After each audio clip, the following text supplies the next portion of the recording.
Hallo. Guten Abend, Frau und Mädchen, mein fellow Deutschlanders. Jawohl!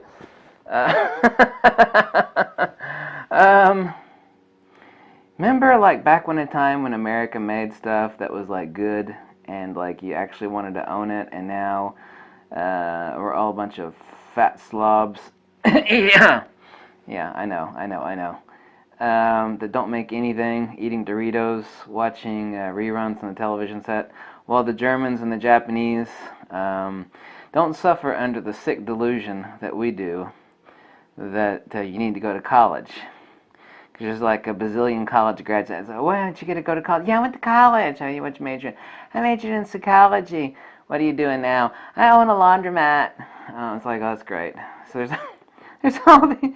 College is a great place for churning out well-educated idiots. The Germans and the Japanese have got it right. You know, instead of everybody lusting to go after college, which is just a sick brain disease, they actually put people in trade schools and they learn how to make crap.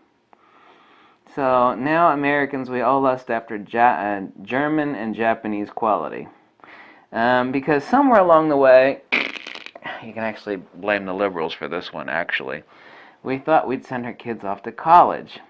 And we'd give them, a 3-year, 4-year degree, unless they wanted to become doctors, or electrical engineers, and 95% of the rest of them got educated in crap that has really no real-world application. So we've got a nation full of well-educated idiots that don't know how to do anything, don't know how to build anything, don't know how to make anything, don't know how to repair anything. They don't know the difference between quality and crap because they're idiots. I got a degree in English Lit. Oh, that's excellent, girl. What are you going to do with that? I don't know. I haven't thought about it yet, but I do have a degree hanging on the wall. Good for you, sister. It's worthless. On to my favorite line. I had to opine on American stupidity. We don't make anything anymore. We taught the Germans. Well, actually, the Germans taught us. I take that back. People are gonna go Schlaukopf. That's what they're gonna say to me right now. They're gonna call me a Scheißekopf in Deutschland. Someone in Germany right now is going Scheißekopf. My favorite lenses. I had a bunch of people ask me what are my favorite lenses. Sorry I had to opine about the stupid idiots going to college. So sorry about that. I'm getting old and crotchety. My favorite lenses, everybody's like, you've got like a bazillion videos on lenses, but why don't you post some of your favorite lenses you can't do without, lenses that you think are best. It's like, well, what's top 10? Well, I tried to make it top 10, but I couldn't. And ultimately, I'm going to piss somebody off with this because they're going to say, well, that lens you recommended is not in that lineup. It's like, well, yeah, I got tons of lenses, Just because it's not in the lineup doesn't mean it's not an awesome lens. But these are the ones that are my favorite. These are my lenses I can't do without. These lenses, to me, are the tits. You'll notice that there are only 2 zoom lenses here. Oh, my God! Yeah, there's only 2 zoom lenses out of the 15. That kind of says something, doesn't it? Yeah, you're right, sister. It says something.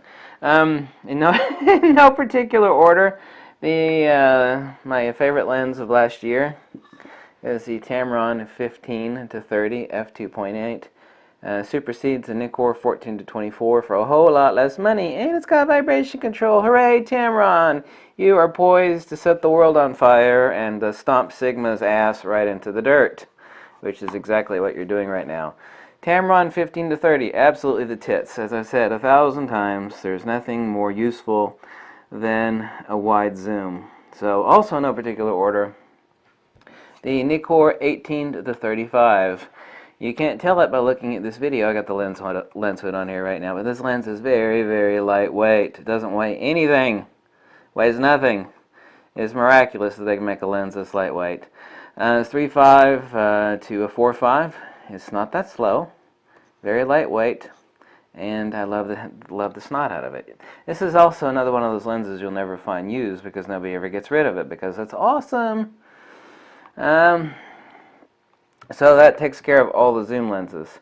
Prime lenses, favorite in no particular order again. 300mm f2.8. I've owned 3 or 4 of these different lenses. I think this is my 4th one. Maybe it's my 3rd. Anyway, I'm getting old. 300mm f2.8 AIS Nikkor. Wah! If you watched any of my recent videos on lens compression, you know why a lens like this is important, why you would actually use it for portraiture, why it's such a neat lens to get that sort of compression, that sort of depth of field, fast lens.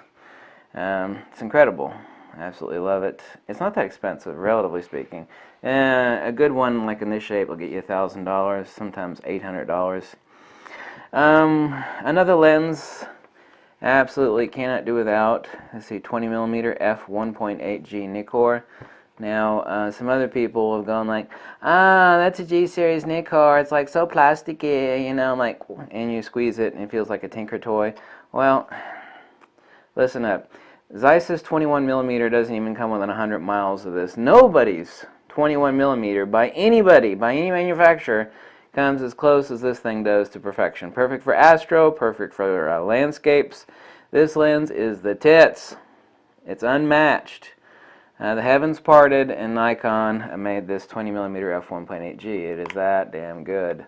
Yes, they, as I've said 1,000 times, the 60mm f2.8 D series autofocus Nikkor. This is a pre-D. The D and the pre-D are the same thing except for some BS. Data sent to the to the camera to calculate flash distance. They're both the same lens. This is a macro lens. It's a normal lens. It's a portraiture lens for DX. It's a perfect Swiss Army knife lens. It's the one lens everybody should have. You can find them used for like $200, $220. I've got several of them. This lens is it. If you don't own this, then you're committing a cardinal sin. This is a full frame. All these lenses are full frame lenses. This is perfect for DX, perfect for FX. If you don't own this lens, you're an idiot. I'll just have to say it that way. If you don't own this lens, you're an idiot because it's so useful for so many things. It's just sharp as hell, color saturation incredible, micro contrast is incredible. The lens is the tits, and it's cheap. The lens I've mentioned about a million times. The Tokina 100mm f2.8 macro, perfect for portraiture, perfect for macro. Made in Japan, insanely cheap, incredible high quality. I don't know how many thousands of times I mentioned that lens. No particular order again. 300mm F4 Nikkor AF-S, ED IF, ED and internal focus. Built-in lens hood. Incredible. Perfect for birding, sports action. Nah, it's plenty fast enough actually for action. I love it. It's not that expensive, typically like $700 used. So don't get out of order. The here we have a giant black hole of glass perfection. Oh my god, what glass pornography this is. The 85mm Zeiss Planar, 85mm f1.4. Got a couple of them. Not that expensive. $1,300 new. You can find them used from Japan for about $800+. Far superior to the Nikkor 85mm 1.4 and for less money. However, it is of course a manual focus lens. The other lens, which is just stupid cheap, and if you don't own it, you're a moron. Yeah, I said that. The 50mm f1.4 Nikkor f1.4. Either an AI or AIS. You can typically grab it between $60 and $90. Average price is about $90. f1.4 50mm Nikkor. There we go. The lens I just got done mentioning. I mentioned this lens a million times already. The Voigtlander 58mm. What? The absolute best value lens for your Nikon. Another manual focus lens, 100% the same identical quality as Zeiss. Insanely cheap. You can typically find them used for $400 or less. You can get them new from CameraQuest.com. No, I have no connection to them, but go to CameraQuest.com. I don't make a dime. You know, whatever you buy from whoever you buy, I don't make a dime, so I'm not mentioning them because I'm connected to them or anything.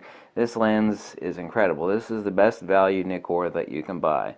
I've had a couple people tell me that they cried when they saw what this lens did. It's like, oh my god, it can't be that great for $400.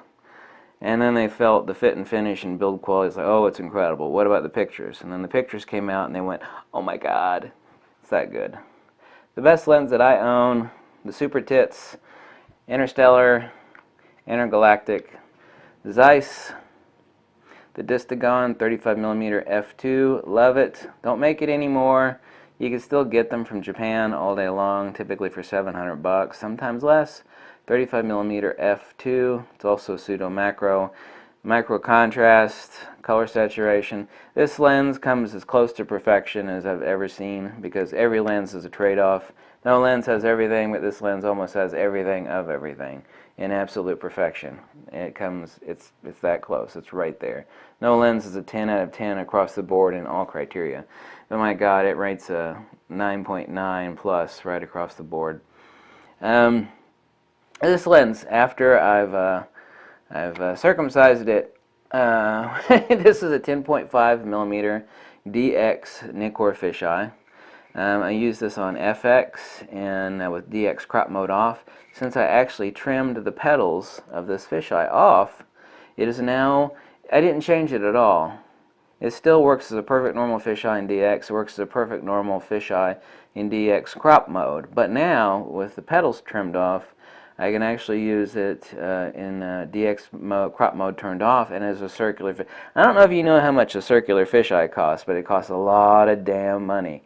This lens is typically like $300 and a quarter, $350 used.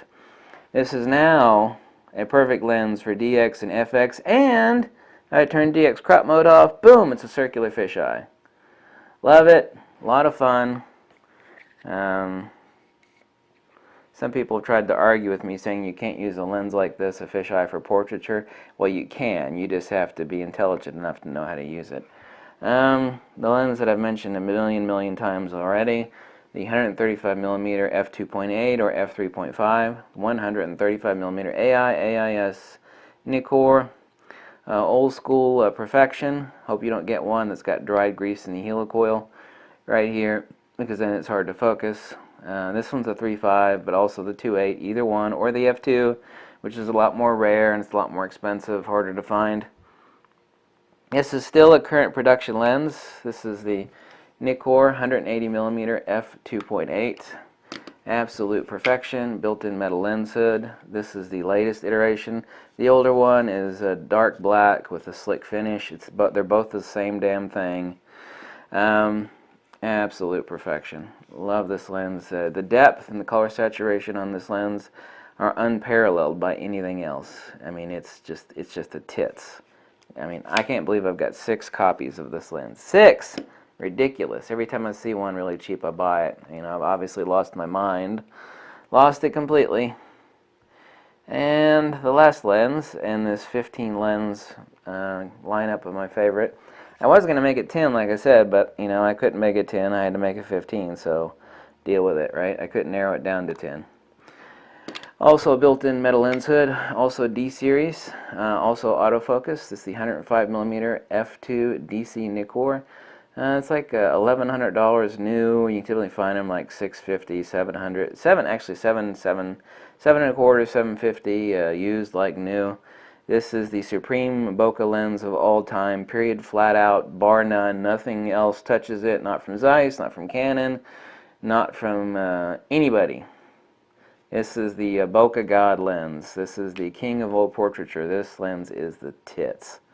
And it's made like the tits too. It's incredible. It's unmatched. There's nothing that comes close to this lens. Let me say, well, what's this lens like? You know, there's nothing close to it. There's several of these lenses that it's like, well, you know, what's it comparable to? No, there's nothing that comes close to it. There's nothing that I can compare this lens to. That's what people go, well, you know, why don't you compare this 20mm against? No, I can't. I can't compare this 20mm against any other 20mm because nothing else even comes close.